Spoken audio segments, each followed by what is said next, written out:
그래서 AI에게 제가 우리 여러분들은 또 어떻게 생각하는지도 물어봤습니다. 어떻게 그랬는지 함께 보겠습니다. 와 이게 있다. 저희를? 와. 너무 잘 그리는데요? 누가 누군지 너무 딱이다, 알겠어요. 딱이다. 지금 보고 계시는 게 AI가 그린 여러분의 모습입니다. 마음에 드세요? 아니 오른쪽 아래는 접니까 쌤입니까? 이게 요거가 아직 인공지능이 발달이 덜 돼가지고 굉장히 어려워했습니다. 저는 근데 제가 생각했던 것보다 너무 더 귀엽게 그려져가지고 집에 가져가고 싶어요. 진짜. 너무 빵이 있어, 너무 나는. 지금 멋있다. 배경까지도 다 개개인에 맞게 해준 것 같은데 저 같은 경우에 이제 뉴스도 진행하고 뭐 선거 방송 같은 거 진행하니까 그런 어떤 앵커 이미지를 많이 살려준 것 같아요. 아 슈카 되게 귀여운데요? 그니까요. 누가 제 사진을 썼네 저기. 여봐요. 참.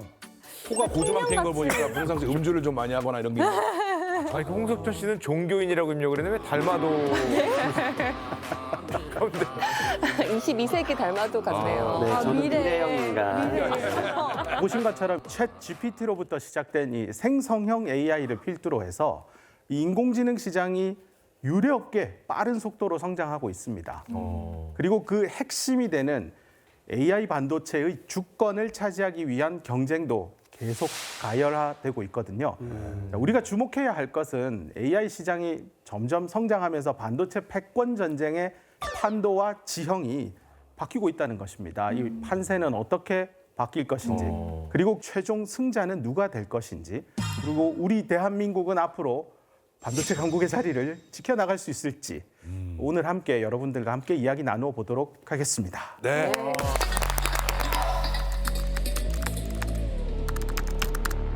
We can all go.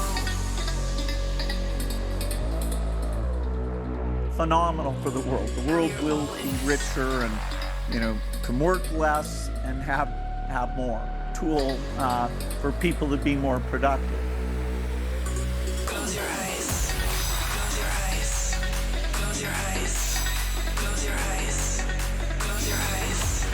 Close your eyes. Close your eyes. Close your eyes.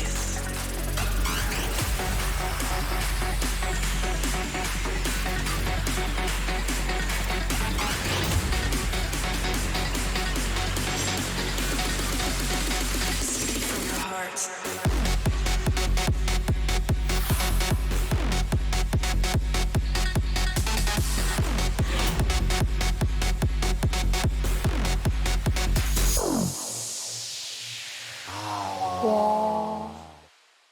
근데 아까 학교에서 아이들 봤을 때 교실에서 같이 로봇이랑 춤추는데 이제 좀 이질감이 없어져서 진짜 가까워진 것 같아요. 이제 우리의 일부? 앞으로는 이승현 아나운서 같이 아나운서들이 없어도 될 것 같다 이런 생각 좀 드네요. 아, 이미 너튜브 쪽에서는 예? AI 그 아나운서를 이용해서 뭐 이렇게 뉴스 전달하는 그 사이트들이 있어요. 제 피지컬을 대체할 수 있을 걸로 보십니까? 더 나을 것 같은데요. 이렇게 피지컬이 좀 운동을 하면서 아니 아나운서가 내세우는 게 피지컬이시면 어떡해요? 아, 여러분 정말. 말씀 나누신 대로 이 AI는 이미 우리 생활에 깊숙하게 들어와 있는 게 사실입니다. 이 대표적인 게 오픈 AI의 챗 GPT이고요. 구글의 제미나이도 있고 마이크로소프트, 삼성전자도 개발을 하고 있습니다. 그리고 앞서 보신 것처럼 이미지 보정, 생성하는 데에도 이 생성형 AI가 널리 쓰이고 있습니다. 그래서 2023년 인공지능 서비스를 하기 위한 한 해였다라고 한다면 올해 2024년은 이 AI 기술을 어떻게 실생활에 또 산업에 적용하고 상용화할 것인가에 대한 움직임이 본격적으로 시작되는 한 해라고 봐도 될 것 같습니다.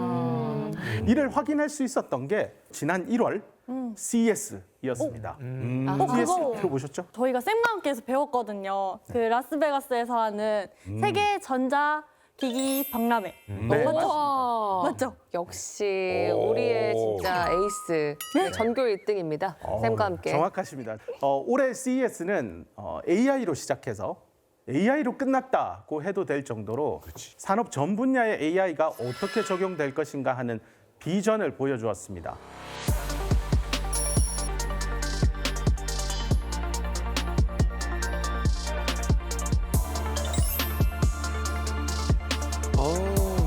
뭐야?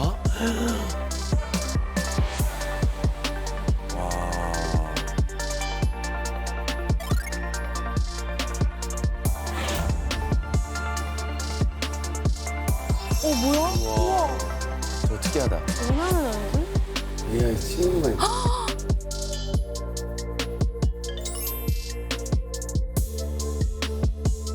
고기 종류에 맞춰서 해주나? 와, 아. 저거 되게 좋은데요?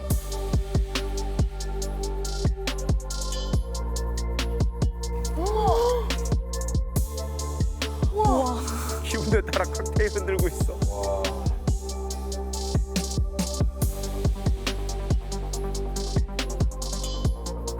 어머, 냉장고에 카메라가 있어. 카메라?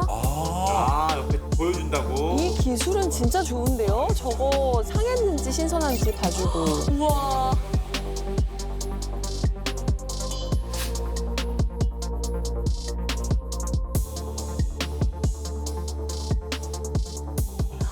와. 대박이다. 저희 지금 우아리 몇 번 한 거죠, 영상 보면서? 그러니까요. 우와. 아니 아까 중간에 바비큐 구워지는 AI가 있어가지고 드디어 왔다 그 세상이 드디어 지가 구워. 그럼 난 앉아있으면 입에 넣어줘. 와. 로봇팔이 넣어주는 것까지. 그렇죠. 그럼 이민상 씨는 그냥 씹기만 하고 숨만 쉬면 되는 거예요? 아니야. 그렇죠. 민상 씨한테 그게 필요한 게 아니라 네. 아까 전에 보니까 그 네. 얼굴만 있잖아요. 대화해주는 상대. 대화해주는. 우리 민상이 밤에 혼자서 있을 때 어. 그 대화라도 해주고 그래. 안녕하세요 여자친구입니다. 말씀을 해주세요. 지금은 그렇게 머리만 떠당기지만 좀 있으면 이제 팔다리 붙여주면 이제 좀 더 이제 맞죠, 움직이겠지. 맞죠. 금방이다 진짜 금방. 우와. 저는 여러 의견들 중에 민상 씨 의견이 가장 공감이 갑니다. 역시 오늘 쌤은 일방적으로 좀 이렇게 편애하시는 것 무슨 같습니다. 말씀이세요? 과학적으로 얘기하는 겁니다 지금. 그렇죠?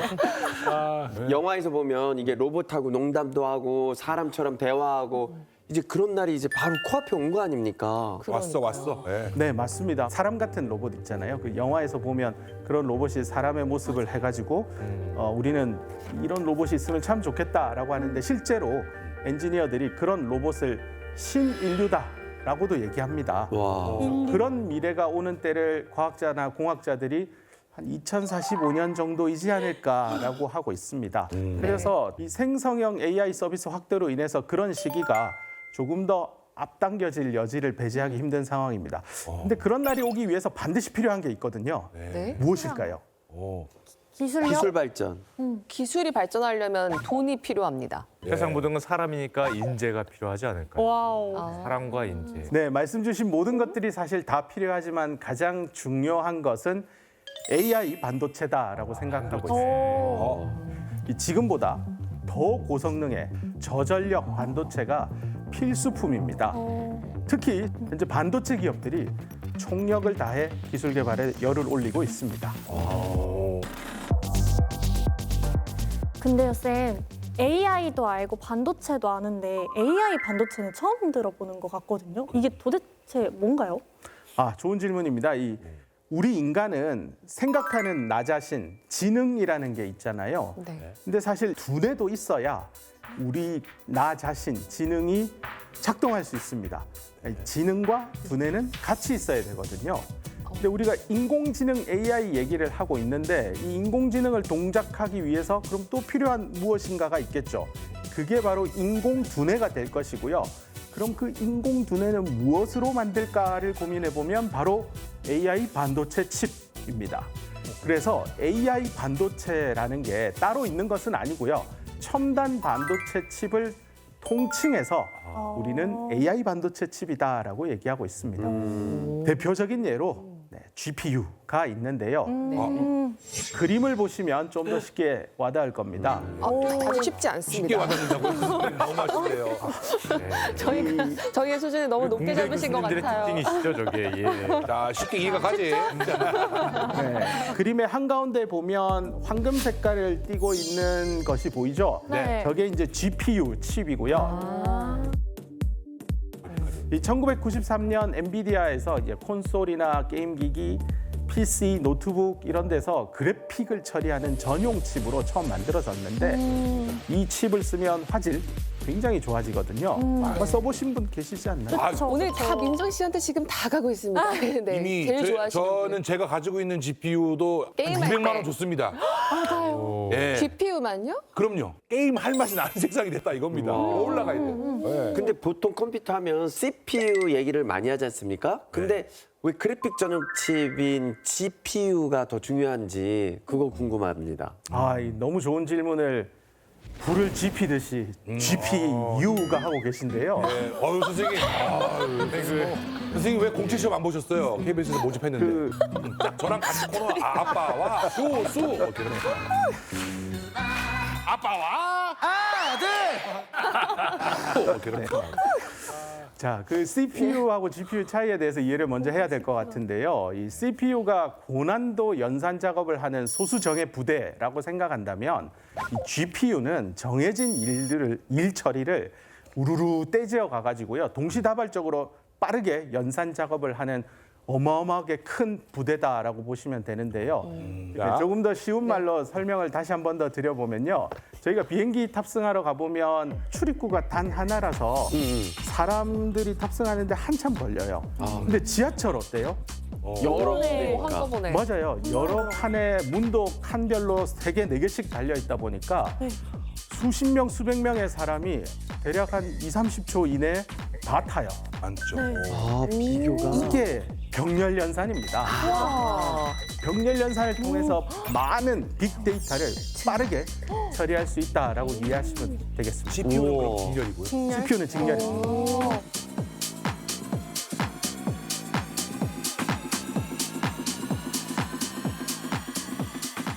그래서 지금 GPU들이 쫙 이렇게 분포를 해 있잖아요. 근데 그 위아래도 저 검정 사각형들은 뭔가요? 네, 예리한 눈으로 잘 보신 것 같습니다. 이 GPU와 함께 인공두뇌에서 중요한 역할을 하는 또 하나의 AI 반도체 칩인데요.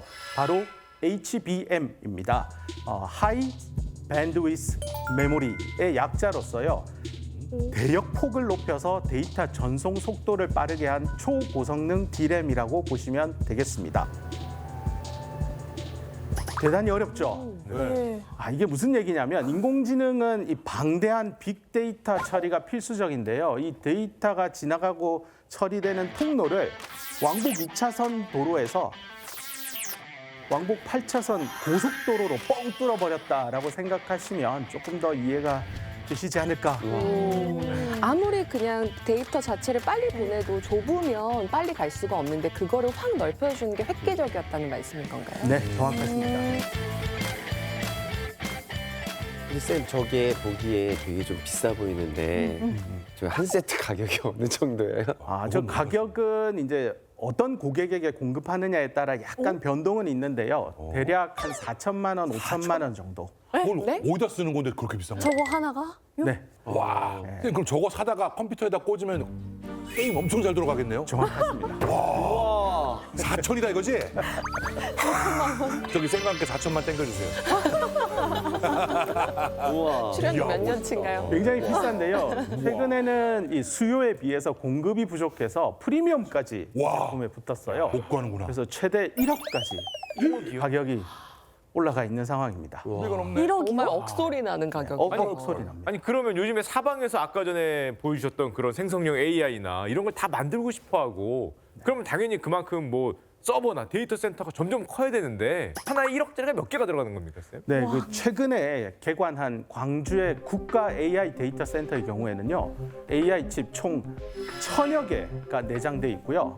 이 서버용 GPU로만 400억 이상 투자를 했었어요. 와, 서버. 400원. 이렇듯이 이 생성형 AI 산업 규모가 정말로 끊임없이 성장하고 있고요. 그 시장 규모를 한번 자료를 통해 확인해 보시면 이 연평균 시장 성장률이요. 무려 27%에 달하고 있고요. 어머니 필요한 거야 점점. 2022년에 한 100억 불 하던 시장이었는데요. 2032년에는 1,180억 불. 크기로 보면 한 10배 정도 와. 커진 상황이고요. 이런 상황에서 제일 중요한 그 AI 핵심 반도체인 GPU, HBM 이 수요이고 그 양쪽 칩에 대한 수요는 향후 계속해서 커질 것으로 보고 있습니다. 제가 언뜻 알기로도 그쪽 시장이 장난 아닌데 선생님 일단 지금 종목이 어디가 1등이 어디가 현재 그냥 이거는 뭐 다 아는 게 어디가 1등인데 네, 뭐 다 아시는 대로 AI 반도체 기술을 리딩해가고 있는 최강자는 바로 엔비디아입니다. 아. 별명으로 킹비디아. 이미 다 올랐지. 아유, 엄청 올랐죠. 요즘에. 엄청납니다. 엄청나잖아요. 그래서 이 엔비디아가 만드는 이 GPU 칩이 크게 게임용 GPU가 있고 AI용 GPU로 나눌 수 있는데요. 지난해는 AI 칩이 매출을 주도했고요.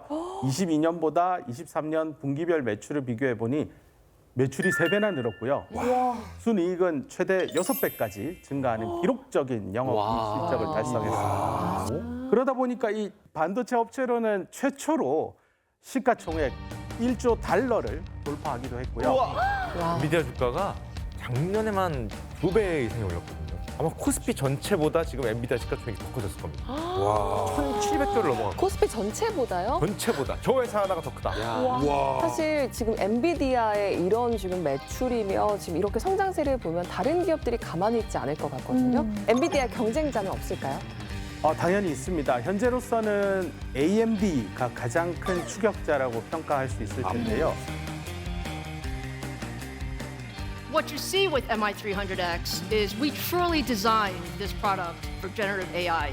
When you compare MI300X to the competition, MI300X offers 2.4 times more memory.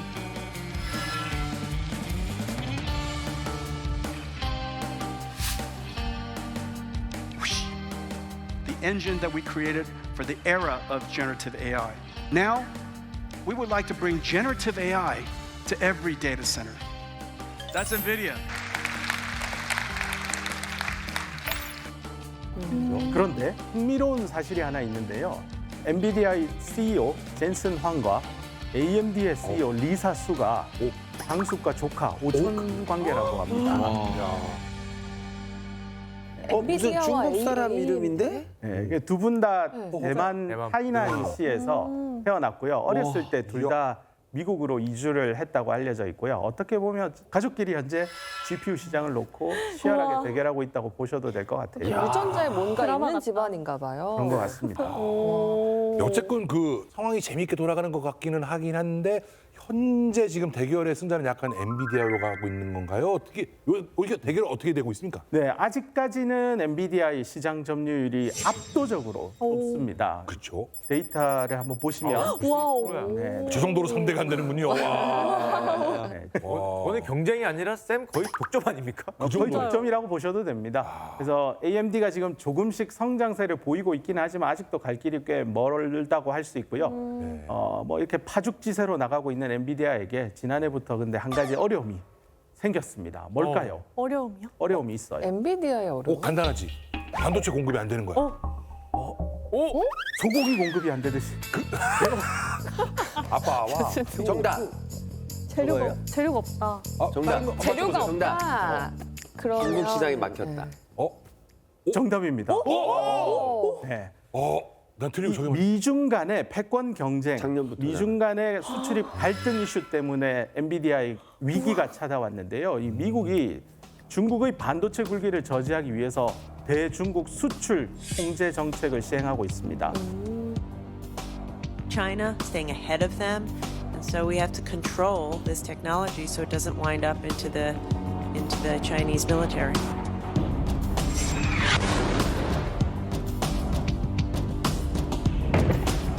그런데 실제 엔비디아의 주요 고객 중 4명 중에 1명이 중국입니다. 소시장이. 그래서 중국의 큰 빅테크 업체인 바이두, 알리바바, 텐센트 이런 데가 모두 주요 고객사인데요. 네, 그래서 이 첨단 반도체에 대한 수출 통제가 시행되자 엔비디아는 수출 통제 기준보다 성능을 조금 낮춘 제품을 빨리 개발해서 중국의 수출 통제 정책을 최대한 현재는 회피하고 있는 상황입니다. 그런데 미국 상무부의 장관인 조금 올드한 기술을 쓴 레거시 반도체 칩에 대해서도 수출 통제를 하겠다고 최근에 선언을 했고요. 이 엔비디아 입장에서는 중국 고객은 잃지 않아야 되고 매출은 늘려야 되는데 과연 우리는 어떻게 기업을 운영해야 할까? 그런 젠슨 황 CEO의 고민이 깊어지고 있는 상황입니다.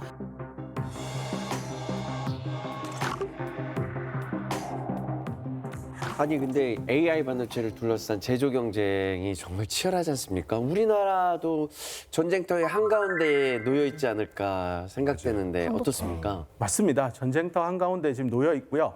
이 전쟁 속에서 어떻게 살아남을까를 지난 10여 년간 굉장히 고민을 해왔고 그 중에서 대한민국의 메모리 반도체 기업 중에 하나인 SK 하이닉스가 이 HBM 시장만큼은 생존을 위해서 지속 투자를 했고 그 결과 HBM이라는 AI 반도체 칩 시장의 1등으로 등극했습니다. 그래서 두 기업 엔비디아, SK 하이닉스는 지금 어마어마한 인공지능 시대에 가장 핫한 반도체 기업으로 성장하고 있습니다.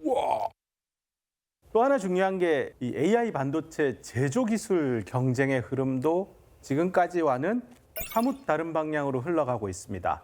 이게 오늘 강연의 핵심이자 우리가 알아야 할 내용인 것입니다.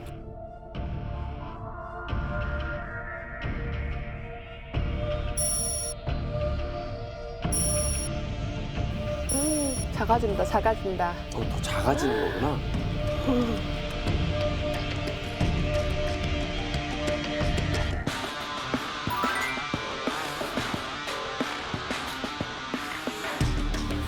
어머. 눈에 핏줄 보셨어요? 다 왔다, 다 왔어 이제. 리얼한 게임이 다 왔다. 우와.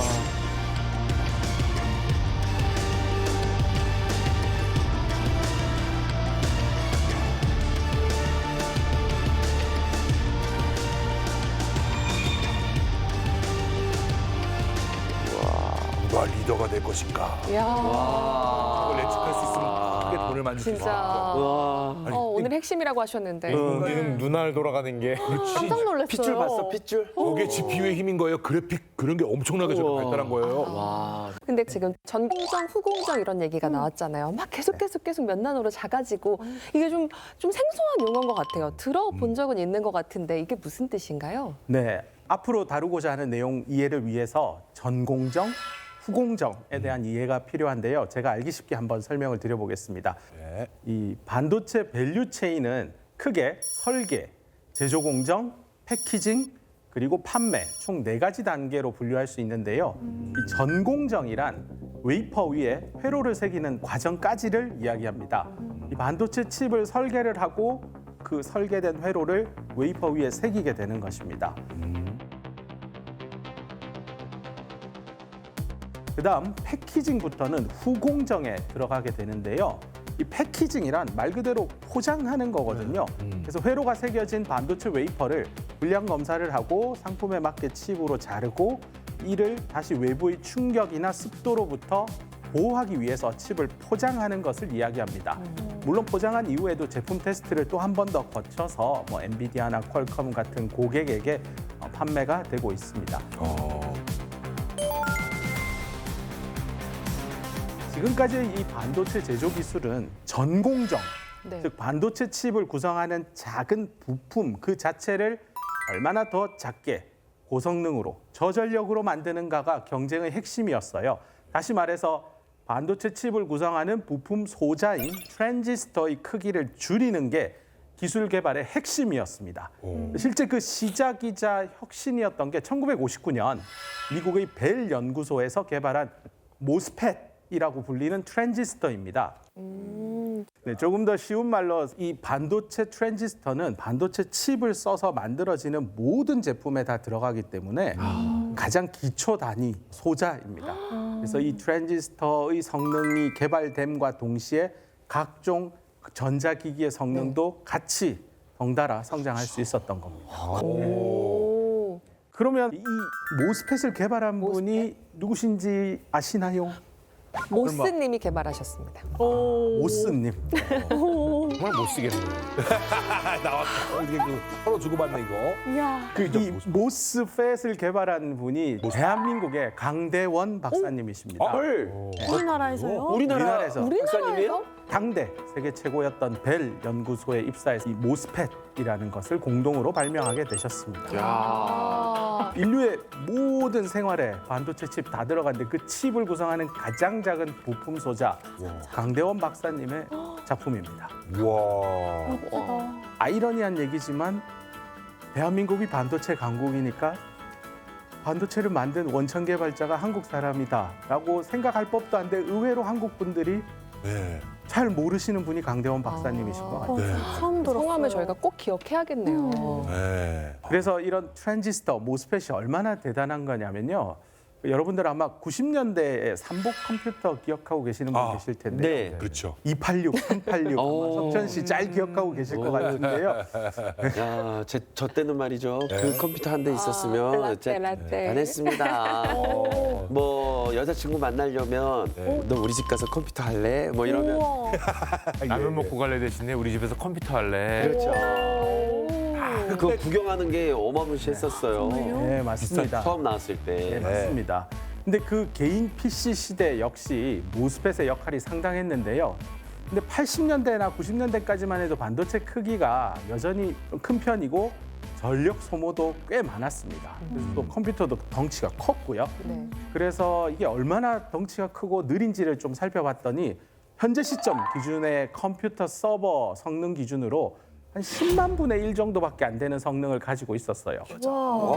지금 컴퓨터 서버로 1초면 더하기 곱하기 할 수 있는 연산 숙제가 있다라고 할 때요.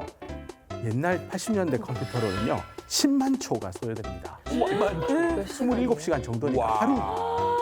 지금 1초가 야. 27시간. 그렇게 차이나요? 그래서 진짜 컴퓨터가 느렸어. 아 정말요? 우리 유빈이 많이 놀랬습니다 지금. 와 그렇게 오래니까. 우와. 조상님들 만난 것처럼. 그런 시절이 있었다, 이기야. 아니, 그럼 컴퓨터 엄청 뜨거웠을 것 같아요. 뜨거웠지. 아, 그래요? 소리도 얼마나 컸는데요. 그래서 겨울에 난방이 필요 없었어.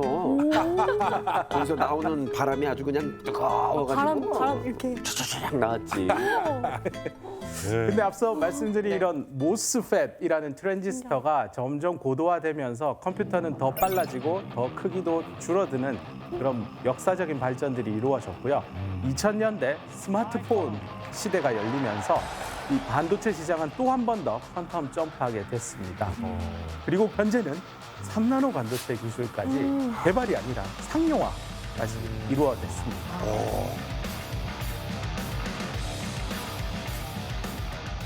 하지만 가장 중요한 것은 AI 시대가 열리면서 반도체 패권 전쟁의 판도와 지형이 바뀌고 있다는 것입니다. 그래서 현재 TSMC나 인텔, 애플, 퀄컴 등 이 파운드리 기업, 팹리스 기업들이 이 어마어마한 관심을 가지고 뛰어들고 있고요. 그래서 춘추 전국 시대가 열렸다라고 보시면 될 것 같습니다. 쌤 그러면 더 작고 교율로 만드는 게 지금도 반도체 기술에서 가장 중요한 거 아니에요? 네, 정확하십니다. 칩의 성능은 반도체 칩을 구성하는 소자의 성능이 얼마나 좋아지느냐에 따라서 결정되거든요. 그래서 전공정 반도체 제조 공정 기술은 여전히 중요합니다. 맞습니다. 근데 하지만 최근 들어서 이 판세가 약간 바뀌었습니다. 전공정만큼이나 중요한 것이 바로 후공정입니다. 소고기 먹으면 후식 중요하잖아요. 냉면 맞습니다. 후공정도 이제 중요해지기 시작했습니다. 중요한 거고. 그래서 후공정은 전공정하고 비교해 보면 기술 난도는 상대적으로 낮고 네. 또 크게 중요하지 않다라는 게 이 반도체 엔지니어들의 생각이었는데 그 생각이 완전히 바뀌는 상황으로 지금 내몰리고 있습니다. 정확하게는 최근에 주목받는 후공정은 첨단 패키징 혹은 어드밴스드 패키징이라고 표현할 수 있을 텐데요. 제가 아까 전에 패키징이 뭐라고 했냐면 상품에 맞게 웨이퍼를 잘라서 칩으로 만들어 포장하는 거다라고 했는데 이 첨단 패키징은 잘라낸 칩들을 서로 겹겹이 쌓아 올려서 칩을 연결하고 그 이후에 이걸 포장하는 겁니다. 그리고 대표적인 사례가 우리가 공부했던 HBM입니다. 근데 사실 보기에는 약간 그냥 블록 같이 보이거든요. 그래, 제가 그냥 쌓으면 보기에는 되는데.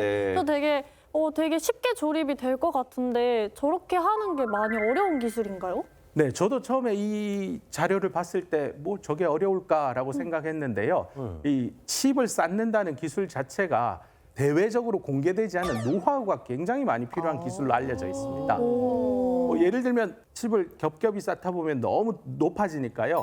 칩을 얇게 갈 수 있는 그라인딩하는 기술도 필요하고요. 또 이 얇은 칩을 붙이려면 그냥 붙는 게 아닙니다. 열을 좀 가해야 이게 잘 붙거든요. 예를 들면 마른 오징어 네. 가스레인지 위에 딱 올리면 쪼그라들죠. 말려. 떨어지면서 휘잖아요. 그렇죠. 쟤도 마찬가지입니다. 이 반도체 칩을 얇게 만들어 놨더니 예민하군요. 붙이는 과정에서 반도체 칩이 휘어서 성능이 원하는 대로 나오지 않습니다.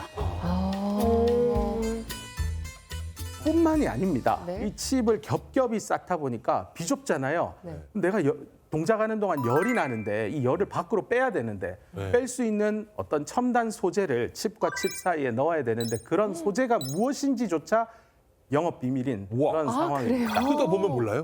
뜯어보면 알 수는 있는데 그게 특허가 걸려 있기 때문에 아무나 또 쓸 수가 없고요. 알아도 못 쓰는 거구나. 와. 또한 칩과 칩 사이에 데이터를 주고받는 속도를 일정 수준 이상 보장하기 위해서 그 초록색으로 된 기둥 보이실 거예요. 네. 네, 저 초록색 기둥을 통해서 데이터를 빠르게 주고받습니다. 건물로 따지면 빠르게 1층에서 4층까지 왔다 갔다 할 수 있도록 엘리베이터를 설치하잖아요. 네, 똑같이 저런 엘리베이터 역할을 하는 초록색 기둥 같은 것도 현재 들어가 있습니다.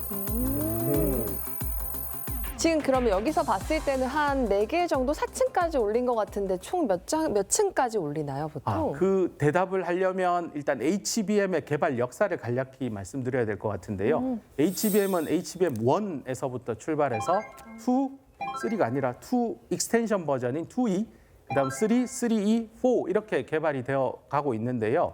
현재 가장 많이 쓰고 있는 게 HBM3 제품이고 8계층을 쌓은 겁니다. 아, 8개. 여덟 개? 8개. 요거 다음 레벨이 HBM3E 네. 연장 버전인데 그 칩에는 12개 층을 쌓게 될 12개. 예정입니다. 하나에 네 근데 개인가? 그것도 사실은 지금 그림상으로는 좀 커 보이지만 진짜로 보면 진짜 얇은 거겠죠.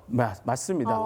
인간의 눈으로 구분하기에는 뭐 두껍다, 얇다. 야, 그 기술이구나. 웨이퍼 두께가 0.5mm 정도라고 생각하시면 되거든요. 그걸 또 갈아가지고 더 얇게 그걸 또 잘라. 만들어서 층층이 붙인 상황이니까요.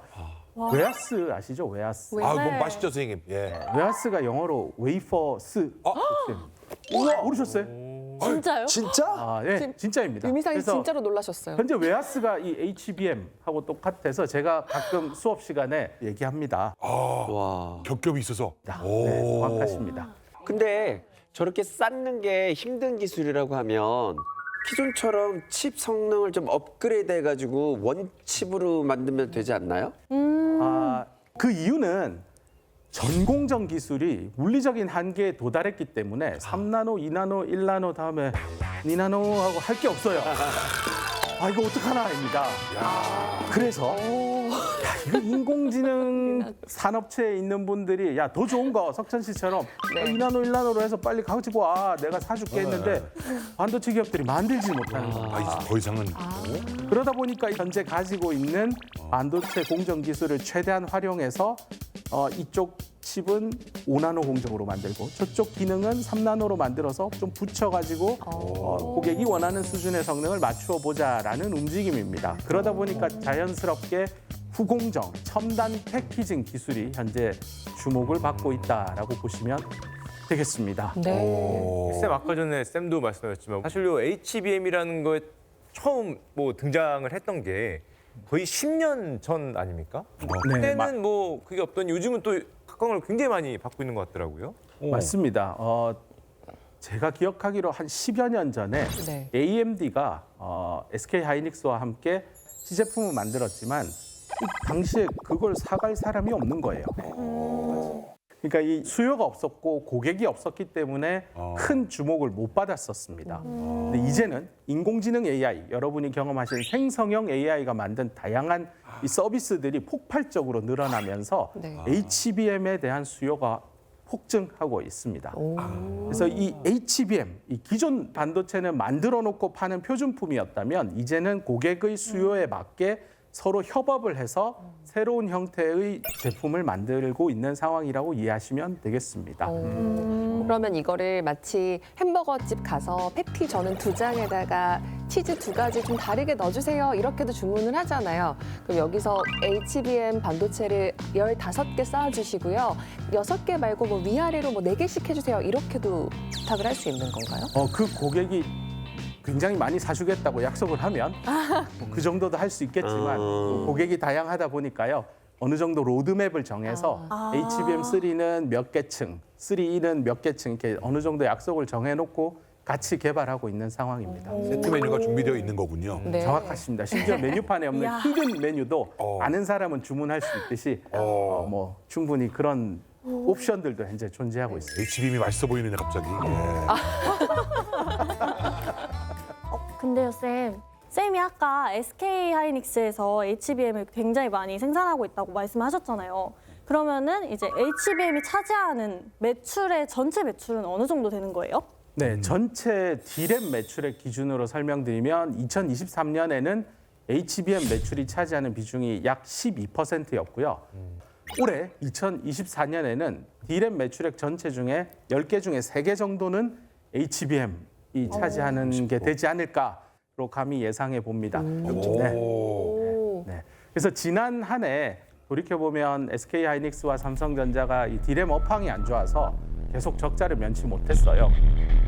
지난해 삼성전자의 영업이익이 세계 금융위기 이후 최저를 기록한 것으로 잠정 집계됐습니다. 연간 반도체 적자 규모가 15조 원에 육박했습니다. 메모리 한파가 SK 하이닉스의 실적을 강타했습니다. 그렇지만 적자를 빠르게 SK 하이닉스는 23년 4분기 탈출을 했는데요. 그 이유가 D램 가격 회복이라는 것도 영향이 있었지만 사실은 작년 한 해 화두였던 HBM 이 수요가 폭발적으로 늘어난 영향도 있다라고 보고 있습니다. 뿐만 아니라 2024년 HBM3 제품은요 올해 완판됐습니다. 미리 벌써 선주문? 네 선주문 다 가져갔습니다.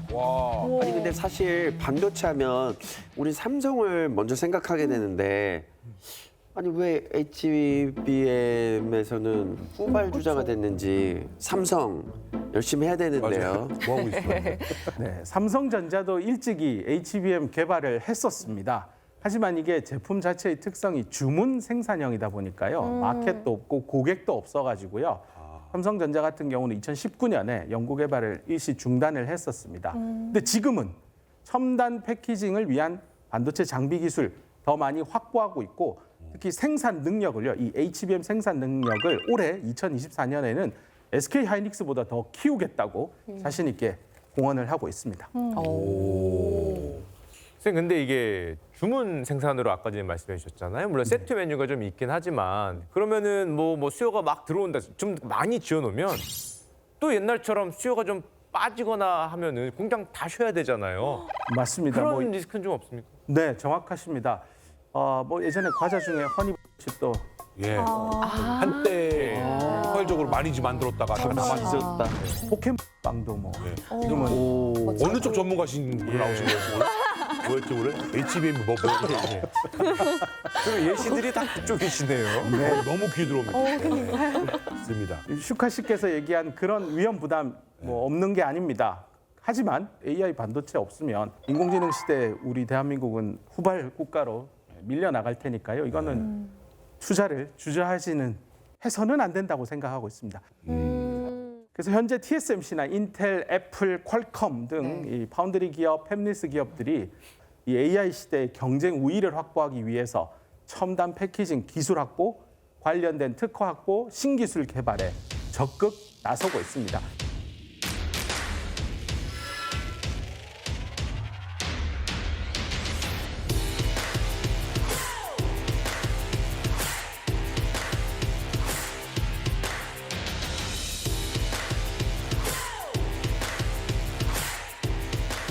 It's the world's single most expensive computer that you can say, the more you buy, the more you save.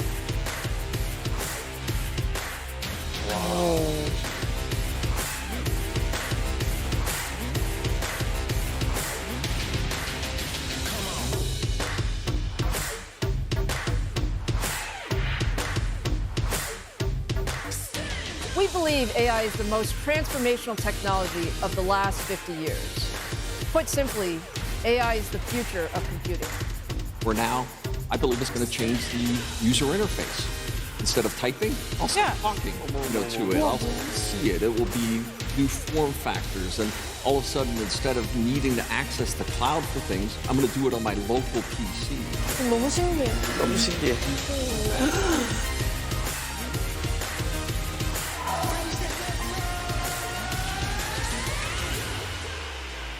와. 새로운 컴퓨터가 나온다니까 너무 기대되고 약간 무섭기도 해. 맞아요. 지금도 적응하기 힘들어요. 우리 세대는 뭐 새로 나오면 막 무서워. 일단 기계가. 너무 빨라요. 네. 가전제품뿐만 아니라 자동차, 뷰티, 산업, 유통 등등 전 분야에 걸친 AI 기술 도입에 박차를 가하고 있고 그중에서 사실 최근에 가장 화두였던 건 온디바이스 AI입니다. 이 온디바이스 AI가 무엇이냐를 이야기하기 전에 이 생성형 AI의 작동 방식에 대해 이해를 할 필요가 있는데요.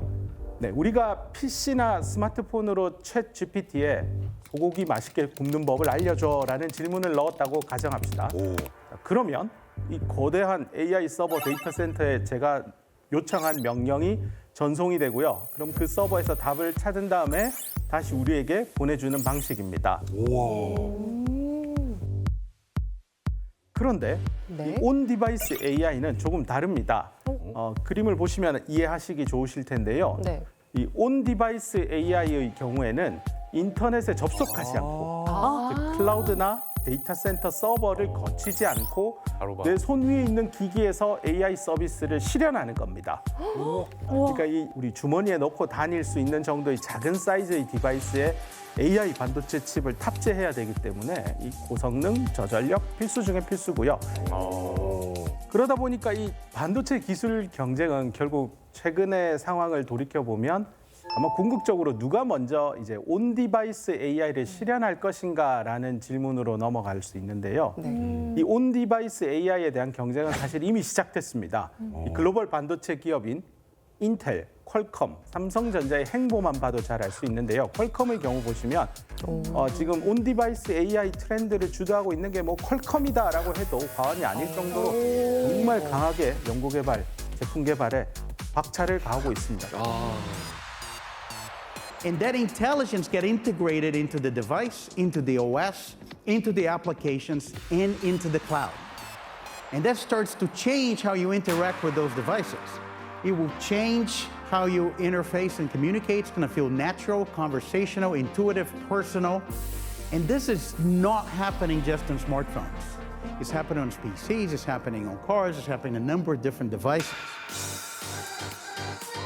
그리고 이 온디바이스 AI를 위한 차세대 칩을 퀄컴이 공개했는데 비행기 모드 상태, 이 스마트폰, 즉 네트워크에 연결이 되지 않은 스마트폰에서도 이 작동이 되는 AI 어시스턴트를 공개를 했습니다. 그러니까 우리가 휴대폰에서 비행기 모드로 하면 작동이 안 되잖아요. 맞아요. 근데 이제 그걸로 열면 이게 다 나머지 쓸 수 있는 거예요? 맞습니다. 인터넷에 연결되지 않아도 AI가 제가 원하는 서비스를 다 찾아서 다 서비스를 하겠다라는 야심찬 목표를 가지고 있습니다. 얼마나 성능이 좋으면 그렇게 아니, 할 수 있는 거예요? 스마트폰은 요만한데 그러니까. 그 AI 서비스가 하려면은 갖고 있어야 될 데이터는 왠지 어마어마할 것 같은데 그게 어떻게 여기에 들어가나요? 그게 미리 학습한 인공지능 모델을 경량화시켜서 작게 만들어서 핸드폰 뒤에 들어가는 작은 칩에다 담아둡니다.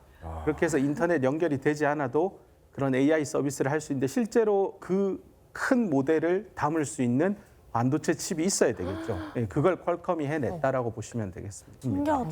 근데 퀄컴만 그런 게 또 아닙니다. 우리 잘 알고 있는 반도체 하면 떠오르는 기업 인텔 있잖아요. PC 시대의 절대 강자였습니다. 최고지. 그래서 스마트폰 시장이 열리는 모바일 시장에서도 인텔이 절대 강자일 거라고 기대했는데 이 모바일 시장의 변화를 제때 인텔이 파악하지 못하고 참패를 했었습니다. 하지만 다가오는 새로운 변화인 AI 시대에서는 이 인텔이 한 번 더 절대 강자의 자리를 가지려고 역전의 기회를 계속 노리고 있는데요. 실제 지난해 말에 그 네트워크 연결 없이도 LLM, 라지 랭귀지 모델을 구동할 수 있는 차세대 칩을 인텔이 공개했고 이게 온 디바이스 AI 시장 대응에 박차를 가하고 있다는 반증이기도 합니다. That's what we think about with the AI continuum, bringing AI into every platform and every experience. We're uniquely positioned to be this AI everywhere, seamlessly integrating AI into every platform that we do. When you think about why is Intel going to be the company to do that? We're scale. We build world-leading technology in volume. 아, 진짜 칼을 갈았네요. 아니 그나저나 우리 업체도 좀 열심히 달려야 될 것 같은데요. 지금 추세가. 제가 알기로 이번에 출시한 우리 S 그 폰 있잖아요, 스마트폰. 네. 거기에도 요 온디바이스 AI가 들어갔다고 하더라고요. 정확하십니다. 그 대표적인 기능으로 아마 통화 중 실시간 통역 기능이 탑재되어 있는데요. 우와. 통화 실시간? 와. 대박이네. 금요일 점심 12시 2명 예약하려고 하는데요. 추천 메뉴가 있을까요? I'd like to make a reservation for 2 people at 12 p.m. on Friday. Do you have any recommendations?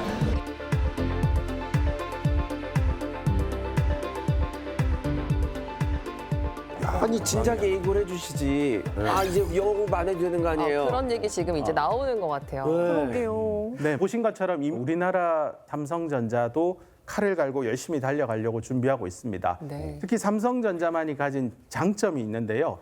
이 첨단 반도체 칩을 제조할 수 있는 파운드리 사업부도 있고요. HBM 등등 메모리 반도체를 만드는 사업부도 있습니다.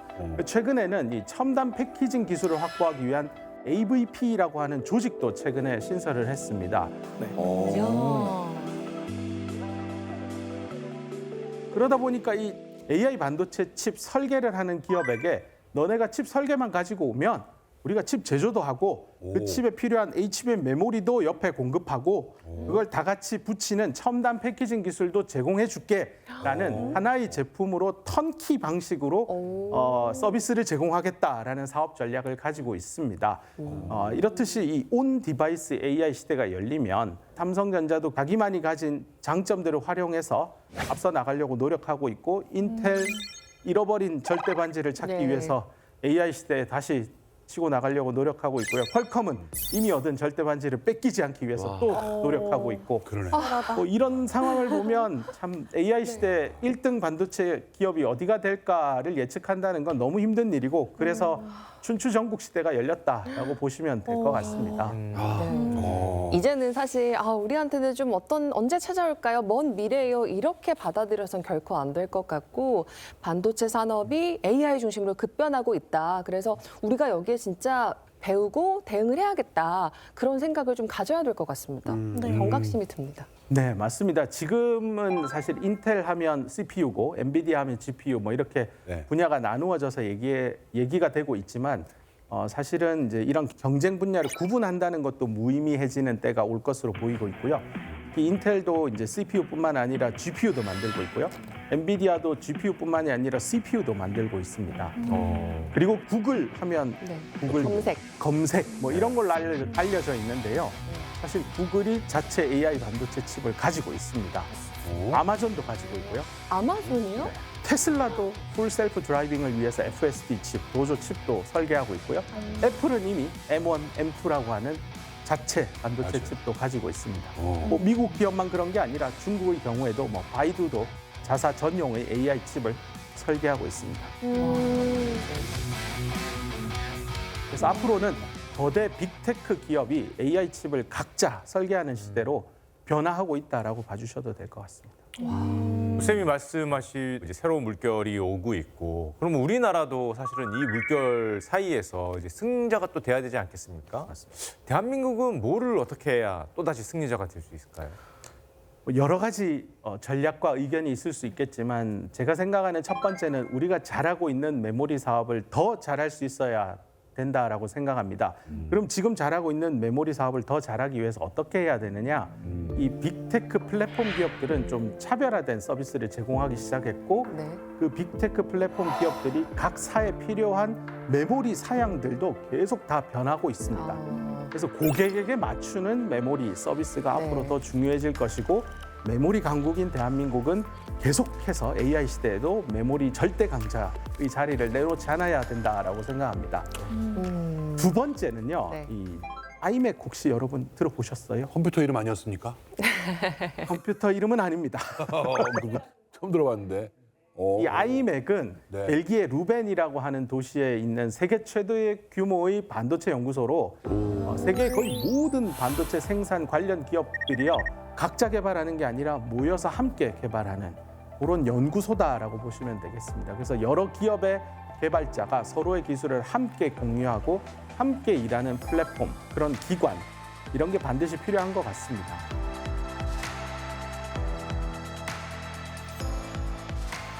그리고 마지막은 인재 양성입니다. 학습 환경 구축부터 반도체 칩 설계, 제조 공정, 제조를 위한 첨단 소재, 부품, 장비 이런 모든 생태계를 갖춘 국가로 성장해야 될 것이고요. 그런 성장을 위한 마중물은 정부에서 계속 지원해 주셨으면 하는 바람입니다. 그래서 지속 가능한 반도체 기술 성장이 이루어지고 기술 혁신의 엔진을 멈추지 않아야만 기술 강국으로 그 위상을 계속 유지하게 될 것 같습니다. 오.